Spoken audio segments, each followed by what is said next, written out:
नमस्कार, दूरदर्शन खबरां 'ਚ ਆਪ ਸਭ ਦਾ ਸਵਾਗਤ। ਮੈਂ ਜਤਿੰਦਰ ਸਿੰਘ। ਪਹਿਲਾਂ ਪੇਸ਼ ਨੇ ਝੋਣਵੀਆਂ ਖਬਰਾਂ।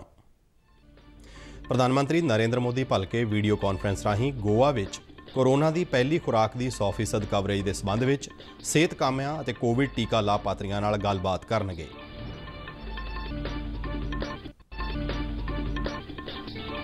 ਭਾਰਤ ਨੇ ਪ੍ਰਧਾਨ ਮੰਤਰੀ ਦੇ ਜਨਮ ਦਿਨ ਮੌਕੇ ਅੱਜ ਕੋਵਿਡ ਟੀਕਾਕਰਨ ਦਾ 2 ਕਰੋੜ ਦਾ ਅੰਕੜਾ ਪਾਰ ਕਰਕੇ ਬਿਹਤਰੀਨ ਤੋਹਫਾ ਦਿੱਤਾ। ਪ੍ਰਧਾਨ ਮੰਤਰੀ ਨਰਿੰਦਰ ਮੋਦੀ ਨੇ ਅੱਜ ਸ਼ੰਘਾਈ ਸਹਿਯੋਗ ਸੰਗਠਨ ਦੇ ਸਾਲਾਨਾ ਸਿਖਰ ਸੰਮੇਲਨ ਨੂੰ ਵਰਚੁਅਲ ਮਾਧਿਅਮ ਰਾਹੀਂ ਸੰਬੋਧਨ ਕੀਤਾ। ਪ੍ਰਧਾਨ ਮੰਤਰੀ ਨੇ ਕਿਹਾ ਕਿ ਇਸ ਸਮੇਂ ਸ਼ਾਂਤੀ, ਸੁਰੱਖਿਆ ਅਤੇ ਭਰੋਸੇ ਦੀ ਘਾਟ ਵੱਡੀਆਂ ਚੁਣੌਤੀਆਂ ਨੇ। ਨਰਿੰਦਰ ਮੋਦੀ ਨੇ ਕਿਹਾ ਕਿ ਸਮੱਸਿਆਵਾਂ ਦਾ ਮੂਲ ਕਾਰਨ ਵੱਧਦੀ ਹੋਈ ਕੱਟੜਪੰਥੀ ਹੈ।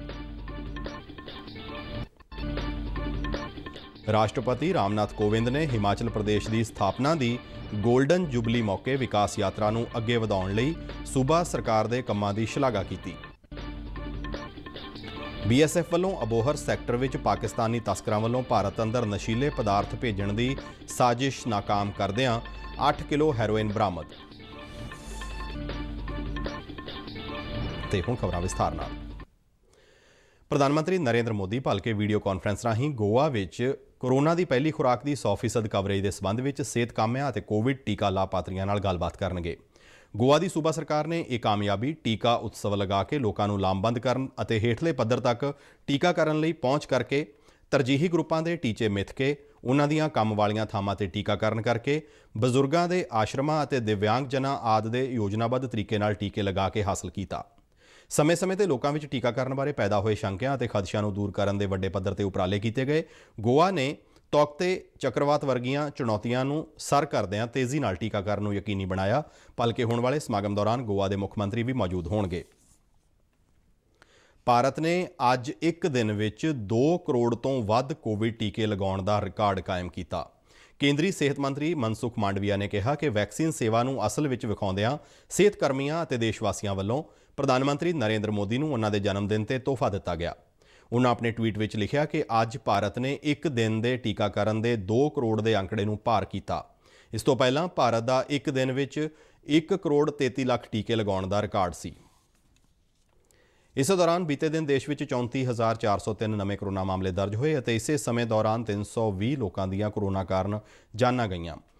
ਬੀਤੇ 24 ਘੰਟਿਆਂ ਦੌਰਾਨ 37,950 ਕੋਰੋਨਾ ਮਰੀਜ਼ ਸਿਹਤਯਾਬ ਹੋਏ, ਜਿਸ ਮਗਰੋਂ ਹੁਣ ਤੱਕ ਕੋਰੋਨਾ ਤੋਂ ਠੀਕ ਹੋਣ ਵਾਲੇ ਲੋਕਾਂ ਦੀ ਸੰਖਿਆ 3 ਕਰੋੜ 25 ਲੱਖ 98,424 ਹੋ ਗਈ ਹੈ ਅਤੇ ਕੋਰੋਨਾ ਤੋਂ ਠੀਕ ਹੋਣ ਦੀ ਦਰ 97.65% ਤੇ ਪਹੁੰਚ ਗਈ ਹੈ।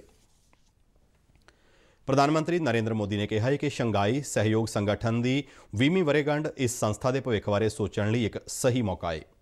ਅੱਜ ਸ਼ੰਘਾਈ ਸਹਿਯੋਗ ਸੰਗਠਨ ਦੇ ਸਾਲਾਨਾ ਸਿਖਰ ਸੰਮੇਲਨ ਨੂੰ ਵਰਚੁਅਲ ਮਾਧਿਅਮ ਰਾਹੀਂ ਸੰਬੋਧਨ ਕਰਦਿਆਂ ਉਹਨਾਂ ਕਿਹਾ ਕਿ ਇਸ ਖੇਤਰ ਵਿੱਚ ਸਭ ਤੋਂ ਵੱਡੀਆਂ ਚੁਣੌਤੀਆਂ ਸ਼ਾਂਤੀ, ਸੁਰੱਖਿਆ ਅਤੇ ਭਰੋਸੇ ਦੀ ਘਾਟ ਨਾਲ ਸੰਬੰਧਿਤ ਨੇ ਅਤੇ ਇਹਨਾਂ ਸਮੱਸਿਆਵਾਂ ਦਾ ਮੂਲ ਕਾਰਨ ਵੱਧਦੀ ਹੋਈ ਕੱਟੜਪੰਥੀ ਹੈ। ਉਹਨਾਂ ਕਿਹਾ ਕਿ ਅਫਗਾਨਿਸਤਾਨ ਦੇ ਹਾਲ ਦੇ ਘਟਨਾਕ੍ਰਮ ਨੇ ਇਸ ਚੁਣੌਤੀ ਨੂੰ ਹੋਰ ਵੀ ਸਪਸ਼ਟ ਕਰ ਦਿੱਤਾ ਹੈ। ਪ੍ਰਧਾਨ ਮੰਤਰੀ ਨਰਿੰਦਰ ਮੋਦੀ ਨੇ ਇਸ ਮੁੱਦੇ ਤੇ ਸ਼ੰਘਾਈ ਸਹਿਯੋਗ ਸੰਗਠਨ ਨੂੰ ਪਹਿਲ ਦੇ ਆਧਾਰ ਤੇ ਕੰਮ ਕਰਨ ਦਾ ਸੱਦਾ ਦਿੱਤਾ। एक्सेलेंसी, SCO की 20वीं वर्षगांठ इस संस्था के भविष्य के बारे में सोचने के लिए भी उपयुक्त अवसर है।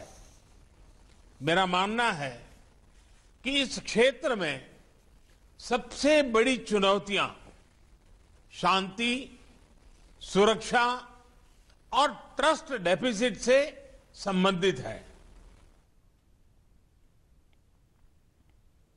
ਉਹਨਾਂ ਕਿਹਾ ਕਿ ਸ਼ੰਘਾਈ ਸਹਿਯੋਗ ਸੰਗਠਨ ਨੂੰ ਇਸਲਾਮ ਨਾਲ ਜੁੜੀਆਂ ਉਦਾਰਵਾਦੀ, ਸਹਿਣਸ਼ੀਲ ਅਤੇ ਸਮਾਵੇਸ਼ੀ ਸੰਸਥਾਵਾਂ ਤੇ ਪਰੰਪਰਾਵਾਂ ਵਿਚਾਲੇ ਮਜ਼ਬੂਤ ਸੰਪਰਕ ਵਿਕਸਿਤ ਕਰਨ ਲਈ ਕੰਮ ਕਰਨਾ ਚਾਹੀਦਾ ਹੈ।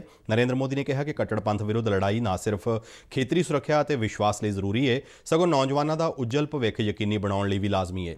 ਉਹਨਾਂ ਕਿਹਾ ਕਿ ਭਾਰਤ ਸੈਂਟਰਲ ਏਸ਼ੀਆ ਨਾਲ ਆਪਣਾ ਸੰਪਰਕ ਵਧਾਉਣ ਲਈ ਵਚਨਬੱਧ ਹੈ। ਉਹਨਾਂ ਕਿਹਾ ਕਿ ਉਹ ਮੰਨਦੇ ਨੇ ਕਿ ਸਾਰੇ ਪਾਸਿਓਂ ਜ਼ਮੀਨ ਨਾਲ ਘਿਰੇ ਸੈਂਟਰਲ ਏਸ਼ੀਆਈ ਮੁਲਕਾਂ ਨੂੰ ਭਾਰਤ ਦੇ ਵਿਸ਼ਾਲ ਬਾਜ਼ਾਰ ਨਾਲ ਜੁੜ ਕੇ ਵੱਡਾ ਲਾਭ ਹੋ ਸਕਦਾ ਹੈ। ਉਹਨਾਂ ਕਿਹਾ ਕਿ ਸੰਪਰਕ ਸਥਾਪਿਤ ਕਰਨ ਦੀ ਪਹਿਲ ਵੀ ਇੱਕ ਪਾਸੜ ਨਹੀਂ ਹੋ ਸਕਦੀ। ਆਪਸੀ ਵਿਸ਼ਵਾਸ ਯਕੀਨੀ ਬਣਾਉਣ ਲਈ ਕਨੈਕਟੀਵਿਟੀ ਪ੍ਰੋਜੈਕਟਾਂ ਦਾ ਤਾਲਮੇਲ ਵਾਲਾ, ਪਾਰਦਰਸ਼ੀ ਅਤੇ ਹਿੱਸੇਦਾਰੀ ਵਾਲਾ ਹੋਣਾ ਜ਼ਰੂਰੀ ਹੈ ਅਤੇ ਇਸ ਵਿੱਚ ਸਾਰੇ ਮੁਲਕਾਂ ਦੀ ਖੇਤਰੀ ਅਖੰਡਤਾ ਦਾ ਸਨਮਾਨ ਯਕੀਨੀ ਬਣਾਇਆ ਜਾਣਾ ਚਾਹੀਦਾ ਹੈ।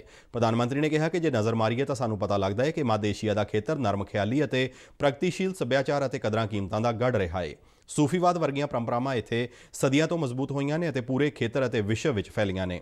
ਪ੍ਰਧਾਨ ਮੰਤਰੀ ਨੇ ਕਿਹਾ ਕਿ ਭਾਰਤ ਵਿੱਚ ਅਤੇ ਸ਼ੰਘਾਈ ਸਹਿਯੋਗ ਸੰਗਠਨ ਦੇ ਲਗਭਗ ਸਾਰੇ ਦੇਸ਼ਾਂ ਵਿੱਚ ਇਸਲਾਮ ਨਾਲ ਜੁੜੀਆਂ ਨਰਮ ਖਿਆਲੀ ਅਤੇ ਸਹਿਣ ਸ਼ਕਤੀ ਵਾਲੀਆਂ ਸੰਸਥਾਵਾਂ ਅਤੇ ਪਰੰਪਰਾਵਾਂ ਨੇ ਅਤੇ SCO ਨੂੰ ਇਹਨਾਂ ਵਿਚਾਲੇ ਇੱਕ ਮਜ਼ਬੂਤ ਨੈਟਵਰਕ ਵਿਕਸਿਤ ਕਰਨ ਲਈ ਕੰਮ ਕਰਨਾ ਚਾਹੀਦਾ ਹੈ।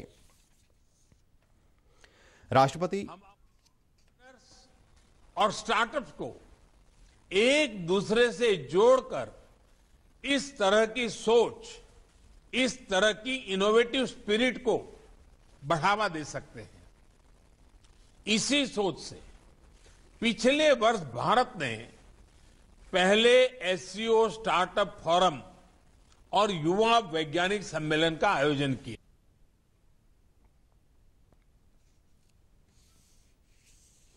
ਰਾਸ਼ਟਰਪਤੀ ਰਾਮਨਾਥ ਕੋਵਿੰਦ ਨੇ ਹਿਮਾਚਲ ਪ੍ਰਦੇਸ਼ ਦੀ ਵਿਕਾਸ ਯਾਤਰਾ ਨੂੰ ਅੱਗੇ ਵਧਾਉਣ ਲਈ ਸੂਬਾ ਸਰਕਾਰ ਦੇ ਕੰਮਾਂ ਦੀ ਸ਼ਲਾਘਾ ਕੀਤੀ ਹੈ। ਅੱਜ ਹਿਮਾਚਲ ਪ੍ਰਦੇਸ਼ ਦੀ ਸਥਾਪਨਾ ਦੀ ਗੋਲਡਨ ਜੁਬਲੀ ਮੌਕੇ ਵਿਧਾਨ ਸਭਾ ਦੇ ਵਿਸ਼ੇਸ਼ ਇਜਲਾਸ ਨੂੰ ਸੰਬੋਧਨ ਕਰਦਿਆਂ ਰਾਸ਼ਟਰਪਤੀ ਨੇ ਕਿਹਾ ਕਿ ਹਿਮਾਚਲ ਪ੍ਰਦੇਸ਼ ਨੇ ਵੱਖ-ਵੱਖ ਖੇਤਰਾਂ ਦੇ ਵਿਕਾਸ ਵਿੱਚ ਨਵੇਂ ਆਯਾਮ ਕਾਇਮ ਕੀਤੇ ਨੇ। ਉਨ੍ਹਾਂ ਕਿਹਾ ਕਿ ਨੀਤੀ ਆਯੋਗ ਵੱਲੋਂ ਸਾਲ 2020-21 ਦੇ ਸਮੁੱਚੇ ਵਿਕਾਸ ਟੀਚੇ ਸੰਬੰਧੀ ਸੂਚਕ ਅੰਕ ਵਿੱਚ ਹਿਮਾਚਲ ਪ੍ਰਦੇਸ਼ ਦੂਸਰੇ ਸਥਾਨ ਤੇ ਰਿਹਾ ਹੈ। ਰਾਸ਼ਟਰਪਤੀ ਨੇ ਕਿਹਾ ਕਿ ਹਿਮਾਚਲ ਪ੍ਰਦੇਸ਼ ਦੇ ਲੋਕ ਲੋੜ ਪੈਣ ਤੇ ਬੇਇਨਸਾਫੀ, ਅੱਤਵਾਦ ਅਤੇ ਦੇਸ਼ ਦੇ ਗੌਰਵ ਦੇ ਮੁੱਦੇ ਤੇ ਕਿਸੇ ਵੀ ਹਮਲੇ ਦਾ ਬਹਾਦਰੀ ਨਾਲ ਜਵਾਬ ਦਿੰਦੇ ਨੇ। ਉਨ੍ਹਾਂ ਕਿਹਾ ਕਿ ਪ੍ਰਦੇਸ਼ ਦੇ ਲਗਭਗ ਹਰ ਪਿੰਡ ਦੇ ਨੌਜਵਾਨ ਭਾਰਤੀ ਹਥਿਆਰਬੰਦ ਬਲਾਂ ਵਿੱਚ ਸੇਵਾ ਨਿਭਾ ਰਹੇ ਨੇ। ਉਨ੍ਹਾਂ ਦੇਸ਼ ਦੀ ਖਾਤਰ ਆਪਣੀਆਂ ਜਾਨਾਂ ਕੁਰਬਾਨ ਕਰਨ ਵਾਲੇ ਸਾਰੇ ਸ਼ਹੀਦਾਂ ਨੂੰ ਸਲਾਮ ਕੀਤਾ। ਸ਼੍ਰੀ ਰਾਮਨਾਥ ਕੋਵਿੰਦ ਨੇ ਕਿਹਾ ਕਿ ਹਿਮਾਚਲ ਦੇ ਸਾਰੇ ਲੋਕਾਂ ਲਈ ਇਹ ਮਾਣ ਵਾਲੀ ਗੱਲ ਹੈ ਕਿ ਸਾਲ 2014 ਵਿੱਚ ਕਾਗਜ਼ ਰਹਿਤ ਯਾਨੀ ਡਿਜੀਟਲ ਮਾਧਿਅਮ ਨਾਲ ਕੰਮ ਕਰਨ ਵਾਲੀ ਹਿਮਾਚਲ ਵਿਧਾਨ ਸਭਾ ਦੇਸ਼ ਦੀ ਪਹਿਲੀ ਵਿਧਾਨ ਸਭਾ ਬਣੀ। ਉਨ੍ਹਾਂ ਕਿਹਾ ਕਿ ਤਕਨਾਲੋਜੀ ਦੇ ਯੋਗ ਇਸਤੇਮਾਲ, ਵਾਤਾਵਰਣ ਦੀ ਰੱਖਿਆ ਅਤੇ ਆਰਥਿਕ ਵਸੀਲਿਆਂ ਨੂੰ ਬਚਾਉਣ ਦਾ ਇਹ ਇੱਕ ਵਧੀਆ ਉਦਾਹਰਣ ਹੈ। ਰਾਸ਼ਟਰਪਤੀ ਨੇ ਕਿਹਾ ਕਿ ਵਾਤਾਵਰਣ ਦੇ ਬਚਾਅ ਲਈ ਸੂਬਾ ਸਰਕਾਰ ਨੇ ਪਲਾਸਟਿਕ ਦੇ ਇਸਤੇਮਾਲ ਤੇ ਰੋਕ ਲਗਾਉਣ ਸਮੇਤ ਕਈ ਸ਼ਲਾਘਾਯੋਗ ਉਪਰਾਲੇ ਕੀਤੇ। ਉਨ੍ਹਾਂ ਕਿਹਾ ਕਿ ਹਿਮਾਚਲ ਪ੍ਰਦੇਸ਼ ਅਤੇ ਪੂਰੇ ਦੇਸ਼ ਵਾਸੀਆਂ ਲਈ ਇਹ ਵਰ੍ਹਾ ਵਿਸ਼ੇਸ਼ ਤੌਰ ਤੇ ਖੁਸ਼ੀਆਂ ਅਤੇ ਚਾਵਾਂ ਨਾਲ ਭਰਿਆ ਹੋਇਆ ਹੈ। ਇੱਕ ਪਾਸੇ ਜਿੱਥੇ ਅਸੀਂ ਆਪਣੇ ਸੁਤੰਤਰਤਾ ਦੀ 75ਵੀਂ ਵਰ੍ਹੇਗੰਢ ਦੇ ਸਬੰਧ ਵਿੱਚ ਆਜ਼ਾਦੀ ਕਾ ਅੰਮ੍ਰਿਤ ਮਹੋਤਸਵ ਮਨਾ ਰਹੇ ਹਾਂ, ਉੱਥੇ ਦੂਜੇ ਪਾਸੇ ਹਿਮਾਚਲ ਪ੍ਰदेश सूबे ਦੀ गोल्डन जुबली भी मनाई जा रही है। हिमाचल प्रदेश के लोगों ने विगत 50 वर्षों में विकास की जो गाथा लिखी है उस पर सभी देशवासियों को गर्व होता है। हिमाचल प्रदेश सरकार द्वारा प्रदेश की विकास यात्रा को जनमानस तक पहुंचाने की पहल अत्यंत सराहनीय है। सन 2014 में यह विधानसभा देश की पहली पेपरलेस विधानसभा बनी। ਅੱਜ ਦੇ ਇਸ ਸਮਾਗਮ ਦੌਰਾਨ ਕੇਂਦਰੀ ਸੂਚਨਾ ਤੇ ਪ੍ਰਸਾਰਣ ਮੰਤਰੀ ਅਤੇ ਹਿਮਾਚਲ ਤੋਂ ਸੰਸਦ ਮੈਂਬਰ ਅਨੁਰਾਗ ਸਿੰਘ ਠਾਕੁਰ ਵੀ ਮੌਜੂਦ ਸਨ। ਆਜ਼ਾਦੀ ਕਾ ਅੰਮ੍ਰਿਤ ਮਹੋਤਸਵ ਨੂੰ ਸਮਰਪਿਤ ਆਜ਼ਾਦੀ ਕਾ ਸਫ਼ਰ ਤਹਿਤ ਅਸੀਂ ਭਾਰਤ ਦੀ ਆਜ਼ਾਦੀ ਵਿੱਚ ਯੋਗਦਾਨ ਪਾਉਣ ਵਾਲੇ ਵੱਖ-ਵੱਖ ਮੰਨੇ ਪ੍ਰਮੰਨੇ ਅਤੇ ਗੁੰਮਨਾਮ ਆਜ਼ਾਦੀ ਸੰਗਰਾਮੀਆਂ ਦੇ ਜੀਵਨ ਦੇ ਪਹਿਲੂਆਂ ਤੋਂ ਤੁਹਾਨੂੰ ਜਾਣੂ ਕਰਵਾਉਂਦੇ ਹਾਂ। ਇਸ ਤੋਂ ਇਲਾਵਾ ਆਜ਼ਾਦੀ ਦੇ ਸੰਘਰਸ਼ ਨਾਲ ਜੁੜੀਆਂ ਹੋਰ ਗਤੀਵਿਧੀਆਂ ਬਾਰੇ ਵੀ ਦੱਸਦੇ ਹਾਂ। ਅੱਜ ਦੀ ਕੜੀ ਵਿੱਚ ਅਸੀਂ ਤੁਹਾਨੂੰ ਮਹਾਨ ਸੁਤੰਤਰਤਾ ਸੈਨਾਨੀ ਪੈਰੀਆਰ ਅਤੇ ਸਮਾਜਿਕ ਕਾਰਜਕਰਤਾ EV ਰਾਮਾਸਵਾਮੀ ਬਾਰੇ ਜਾਣਕਾਰੀ ਦੇ ਰਹੇ ਹਾਂ। ਪੇਸ਼ ਹੈ ਇੱਕ ਰਿਪੋਰਟ।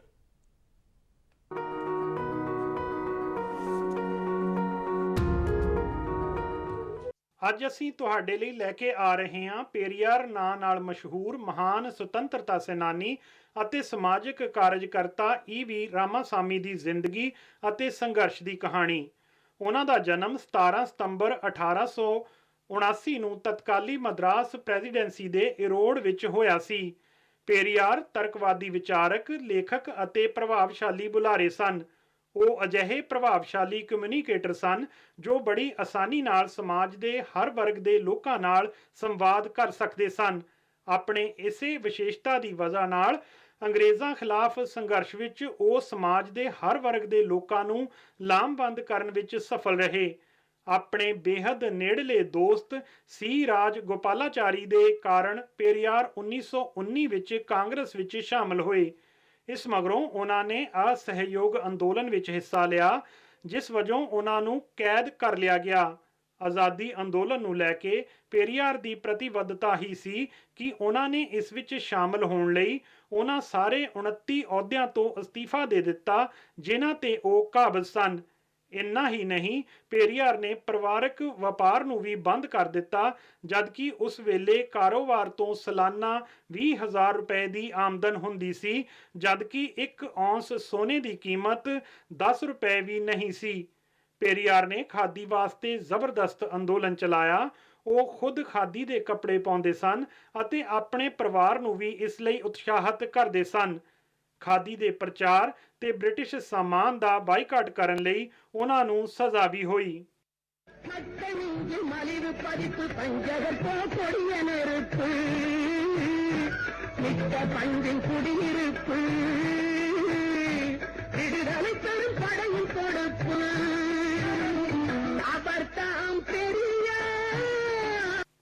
पेरियार ने भगत सिंह ਦੇ ਸਿਆਸੀ ਵਿਚਾਰਾਂ ਦੀ ਸ਼ਲਾਘਾ ਕੀਤੀ।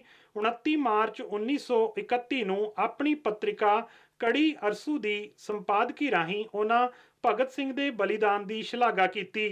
पेरियार ਨੇ ਮਹਿਲਾਵਾਂ ਦੀ ਤਰੱਕੀ ਲਈ ਸੰਘਰਸ਼ ਕੀਤਾ ਤੇ ਸਮਾਜ ਵਿੱਚ ਫੈਲੀ ਇਸਤਰੀ ਪੁਰਸ਼ ਗੈਰ ਬਰਾਬਰੀ ਤੇ ਸਵਾਲ ਚੱਕਿਆ।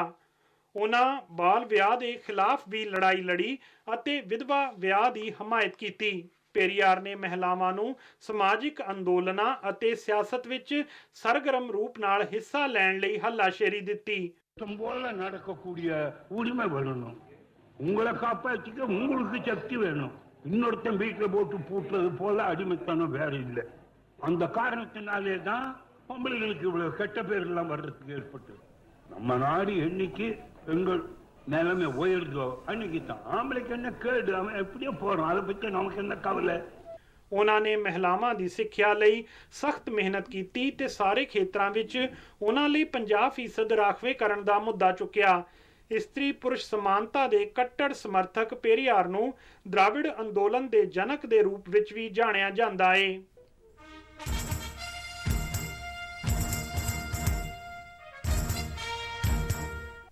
ਅੱਜ ਹੀ ਦੇ ਦਿਨ 1940 ਵਿੱਚ ਇੱਕ ਮਹਾਨ ਸੁਤੰਤਰਤਾ ਸੈਨਾਨੀ ਅਤੇ ਸਮਾਜ ਸੁਧਾਰਕ ਵਿਨੋਬਾ ਭਾਵੇ ਨੇ ਭਾਰਤ ਦੇ ਆਜ਼ਾਦੀ ਅੰਦੋਲਨ ਦੇ ਪਹਿਲੇ ਵਿਅਕਤੀਗਤ ਸੱਤਿਆਗ੍ਰਹੀ ਬਣਨ ਦੀ ਪੇਸ਼ਕਸ਼ ਕੀਤੀ ਸੀ। ਗਾਂਧੀ ਜੀ ਨੇ ਵਿਅਕਤੀਗਤ ਸੱਤਿਆਗ੍ਰਹਿ ਸ਼ੁਰੂ ਕਰਨ ਦਾ ਫੈਸਲਾ ਕੀਤਾ, ਜਿਸ ਤਹਿਤ 94 ਵਿਅਕਤੀਆਂ ਨੂੰ ਜਨਤਕ ਰੂਪ ਵਿੱਚ ਐਲਾਨ ਕਰਨਾ ਸੀ ਕਿ ਦੂਜੇ ਵਿਸ਼ਵ ਯੁੱਧ ਵਿੱਚ ਅੰਗਰੇਜ਼ਾਂ ਦੀ ਮਦਦ ਕਰਨਾ ਗਲਤ ਹੈ। ਵਾਸਤਵ ਵਿੱਚ ਉਸ ਸਮੇਂ ਦੇ ਵਾਇਸਰਾਏ ਲਿਨ ਲਿਥਗੋ ਨੇ ਭਾਰਤ ਦੀਆਂ ਚੁਣੀਆਂ ਹੋਈਆਂ ਪ੍ਰਦੇਸ਼ਕ ਸਰਕਾਰਾਂ ਨਾਲ ਸਲਾਹ ਮਸ਼ਵਰਾ ਕੀਤੇ ਬਿਨਾਂ 3 ਸਤੰਬਰ 1939 ਨੂੰ ਭਾਰਤ ਦੇ ਜਰਮਨੀ ਖਿਲਾਫ ਯੁੱਧ ਵਿੱਚ ਸ਼ਾਮਲ ਹੋਣ ਦਾ ਐਲਾਨ ਕੀਤਾ ਸੀ। ਭਾਰਤੀ ਰਾਸ਼ਟਰੀ ਕਾਂਗਰਸ ਨੇ ਇਸ ਦਾ ਸਖਤ ਵਿਰੋਧ ਕੀਤਾ। ਗਾਂਧੀ ਜੀ ਦਾ ਵਿਚਾਰ ਸੀ ਕਿ ਇੱਕਮਾਤਰ ਵਾਜਬ ਯਤਨ ਅਹਿੰਸਕ ਰੂਪ ਨਾਲ ਜੰਗ ਦਾ ਵਿਰੋਧ ਹੈ। ਸੱਤਿਆਗ੍ਰਹੀਆਂ ਨੂੰ ਚੁਣਨ ਦਾ ਕੰਮ ਗਾਂਧੀ ਜੀ ਉੱਪਰ ਛੱਡ ਦਿੱਤਾ ਗਿਆ ਸੀ। ਵਿਨੋਬਾ ਭਾਵੇ 17 ਸਤੰਬਰ 1940 ਨੂੰ ਵਰਧਾ ਵਿੱਚ ਸੱਤਿਆਗ੍ਰਹਿ ਕਰਨ ਵਾਲੇ ਪਹਿਲੇ ਵਿਅਕਤੀ ਸਨ। ਉਹਨਾਂ ਨੇ ਵਿਅਕਤੀਗਤ ਸੱਤਿਆਗ੍ਰਹਿ ਦੇ ਨਤੀਜੇ ਵਜੋਂ ਉਹਨਾਂ ਨੂੰ 1940-41 ਦੇ ਦੌਰਾਨ 3 ਵਾਰ ਜੇਲ੍ਹ ਜਾਣਾ ਪਿਆ। 1958 ਵਿੱਚ ਵਿਨੋਬਾ ਭਾਵੇ ਨੂੰ ਨਵੀਂ ਤਰ੍ਹਾਂ ਦੀ ਸਮਾਜਿਕ ਕ੍ਰਾਂਤੀ ਲਈ ਸਮਰਪਣ ਦੇ ਸਮੁਦਾਇਕ ਅਗਵਾਈ ਲਈ ਪਹਿਲਾ ਰੈਮਨ ਮੈਗਸੇਸੇ ਪੁਰਸਕਾਰ ਦਿੱਤਾ ਗਿਆ। 1982 ਵਿੱਚ ਭਾਵੇ ਕਾਫੀ ਬਿਮਾਰ ਹੋ ਗਏ ਤੇ ਉਹਨਾਂ ਨੇ ਖਾਣਾ ਪੀਣਾ ਤੇ ਦਵਾ ਲੈਣੀ ਵੀ ਬੰਦ ਕਰ ਦਿੱਤੀ। 15 ਨਵੰਬਰ ਨੂੰ ਉਹਨਾਂ ਦਾ ਦੇਹਾਂਤ ਹੋ ਗਿਆ। 1 ਸਾਲ ਮਗਰੋਂ 1983 ਵਿੱਚ ਵਿਨੋਬਾ ਭਾਵੇ ਨੂੰ ਭਾਰਤ ਦੇ ਸਰਵਉੱਚ ਨਾਗਰਿਕ ਪੁਰਸਕਾਰ ਭਾਰਤ ਰਤਨ ਨਾਲ ਸਨਮਾਨਿਤ ਕੀਤਾ ਗਿਆ।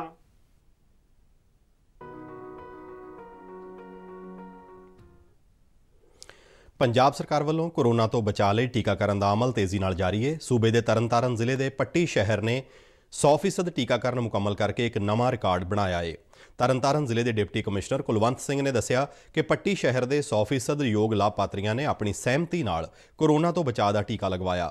ਉਨ੍ਹਾਂ ਇਸ ਲਈ ਸਿਹਤ ਵਿਭਾਗ, ਸਥਾਨਕ ਸਰਕਾਰਾਂ ਵਿਭਾਗ ਅਤੇ ਪੱਟੀ ਦੇ ਮੋਹਤਬਰ ਲੋਕਾਂ ਦਾ ਧੰਨਵਾਦ ਕਰਦਿਆਂ ਕਿਹਾ ਕਿ ਇਹ ਸਾਰਿਆਂ ਦੇ ਸਾਂਝੇ ਯਤਨਾਂ ਦਾ ਨਤੀਜਾ ਹੈ।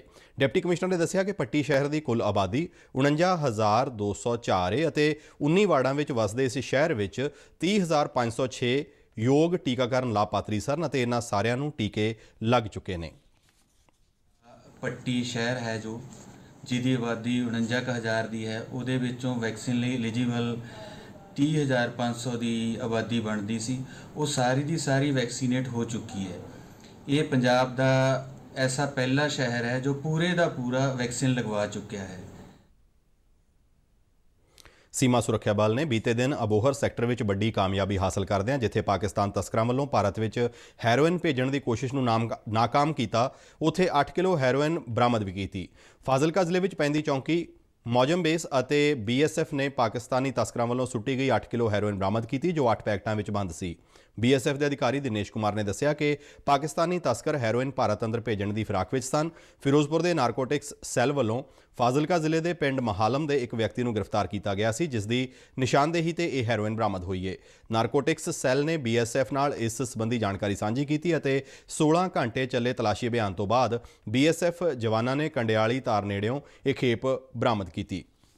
आसपास हमको टिप ऑफ था कि शायद इस इलाके में कुछ कार्रवाई हुई है क्रॉसिंग थ्रोइंग की, तो हमने उसके बाद से फिर पूरे इलाके की अपने BSF ने पूरे इलाके की सर्च की है। काफ़ी लंबा चौड़ा इलाका हमने सर्च किया, तो फिर एक पर्टिकुलर खेत से हमको 8 पैकेट सस्पेक्टेड हेरोइन कहेंगे उसको, अभी तो हम जब तक ਇਸ ਦੇ ਨਾਲ ਹੀ ਸਾਡਾ ਖਬਰਾਂ ਦਾ ਬੁਲੇਟਿਨ ਸਮਾਪਤ ਹੁੰਦਾ ਹੈ। ਇਜਾਜ਼ਤ ਦਿਓ, ਨਮਸਕਾਰ।